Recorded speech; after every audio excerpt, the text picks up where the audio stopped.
أعوذ بالله من الشيطان الرجيم بسم الله الرحمن الرحيم الحمد لله رب العالمين والصلاة والسلام على سيدنا محمد وعلى آله وصحبه أجمعين أما بعد رب اشرح لي صدري ويسر لي أمري واحلل عقدة من لساني يفقهوا قولي. இன்னைக்கு ரப்பனா துவா 30 மற்றும் 31.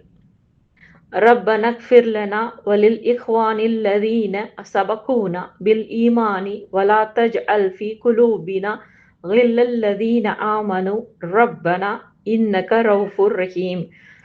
இந்த துவா குரான்ல 59வது அத்தியாயத்துல 10வது வசனமா வருது. இப்போ இந்த துவாவுக்கான அர்த்தம் என்னன்றத நம்ம தெரிஞ்சுக்கலாம்.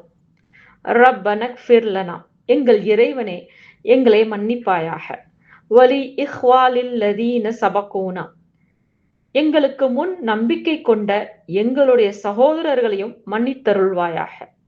பில் ஈமானி வலா தஜ்அல் ஃபீ குலூபினா கில்லல்லதீன ஆமனு, நம்பிக்கை கொண்டவர்களை பற்றி எங்களுடைய உள்ளங்களில் குரோதங்களை உண்டு பண்ணாதே யா அல்லாஹ்.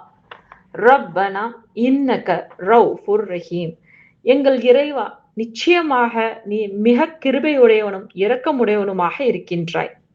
இப்போ இதற்கான பின்னணி என்னங்கிறத நம்ம தெரிஞ்சுக்கலாம். இந்த சூரா முழுவதும் முக்கியமா மதீனாவுல நடந்த ஒரு வரலாற்று சம்பவம் தான் இது. பனு நதீருங்கிற யூத குலத்தை வெளியேற்றிய நிகழ்வை குறித்து பேசுது. பனு நதீருங்கிறத மதீனாவுல இருந்த யூத குலம், அவங்க நபி ஸல்லல்லாஹு அலைஹி வஸல்லம் அவங்களோட உடன்படிக்கை வச்சிருந்தாங்க. ஆனா அதுக்கு பின்னாடி அவங்க அந்த உடன்படிக்கையை மீறி நபி ஸல்லல்லாஹு அலைஹி வஸல்லம் அவங்கள கொல்றதுக்காக சதி செஞ்சாங்க. இந்த காரணத்தினால மதீனாவுல இருந்து அவங்க வெளியேற்றப்பட்டாங்க.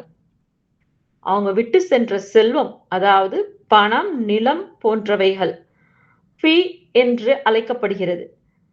இது போரில்லாமல் முஸ்லிம்களுக்கு கிடைக்கப்பெற்ற சொத்து. இந்த செல்வங்கள் எல்லாம் 3 முக்கிய குழுக்களுக்கு அளிக்க சொல்லி அல்லாஹ் கட்டளையிடுறான். முதலாவதா முஹாஜிரின்களுக்கு கட்டளையிடுறான். முஹாஜிரின்கள் யாருன்னா, மக்காவுல இருந்து மதீனாவுக்கு ஹிஜ்ரத் செஞ்சவங்க. அவங்க தங்களுடைய சொத்து, வீடு எல்லாத்தையும் விட்டுட்டு இஸ்லாத்திற்காக வந்தவங்க. இரண்டாவது அன்சாரிகள், அதாவது மதீனாவுல இருந்த முஸ்லிம்கள் முஹாஜிரின்களை அன்போடு வரவேற்று தங்களுடைய சொத்துக்களையும் பகிர்ந்தவங்க. மூன்றாவது அதுக்கப்புறம் வரக்கூடியவங்க தான் முஸ்லிம்கள். இதுதான் இந்த வசனத்துல குறிப்பிடப்பட்டுள்ள குழு. இந்த வசனம் ஒரு துவா, பின்னர் வரும் முஸ்லிம்களுக்கு அல்லாஹ் கற்றுக் கொடுக்கும் ஒரு மனநிலை. இதனோட ஆழமான அர்த்தம் என்னன்னா, முதல்ல முன்னோர்களுக்கான அன்பு, அதாவது முஹாஜிரின்கள், அன்சாரிகள் போன்ற முஸ்லிம் முன்னோர்களை மதிக்க வேண்டும். அவங்களுக்காக அல்லாவிடம் மன்னிப்பு கேட்கணும். இரண்டாவது, இதயத்துல வெறுப்பு இருக்கக்கூடாது. முஸ்லிம்களுக்கு எதிராக எந்த கோபம், பொறாமை, பகைமையும் இருக்கக்கூடாது. இதயம் தூய்மையா இருக்கணும். மூன்றாவது, உம்மத்துக்களிடம் ஒற்றுமை. காலத்தை தாண்டி முஸ்லிம்கள் ஒரே குடும்பம்.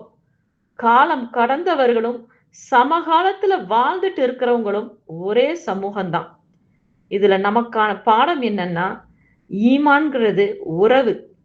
இஸ்லாம்ல உறவுங்கிறது இரத்த பந்தம் மட்டும் கிடையாது. நம்பிக்கை சார்ந்த சகோதரத்துவம் முக்கியமானது. இரண்டாவது, சமூக ஒற்றுமை. முஹாஜிரின்கள், அன்சாரிகள், அதற்கு பின்னாடி வந்தவங்க எல்லாருமே சேர்ந்தாதான் சமூகம் வலுவாகும். மூன்றாவது, இதய சுத்தம். நமக்கு வெளிப்படையான நல்ல செயல்கள் மட்டும் போதாது, இதயமும் தூய்மையா இருக்கணும். இந்த வசனம் நமக்கு கற்றுக் கொடுக்கிறது என்னன்னா, முன்னோர் முஸ்லிம்களை நேசிக்கணும், அவங்களுக்காக துவா செய்யணும். முஸ்லிம்களுக்கு எதிராக இதயத்துல வெறுப்பு வைக்க கூடாது. உம்மத்தினுடைய ஒற்றுமைய பாதுகாக்கணும். எதை கேட்டோமோ அதன்படி செயல்படக்கூடிய மக்களாக அல்லாஹ் உங்களையும் என்னையும் ஆக்கி அருள வேண்டும் என்று துவா செய்தவளாக இந்த உரையை முடிச்சுக்கிறேன். வாஹிர் தாவானா வல்ஹம்துலில்லாஹி ரப்பில் ஆலமீன். அஸ்ஸலாமு அலைக்கும் வரஹ்மத்துல்லாஹி வபரகாத்துஹு.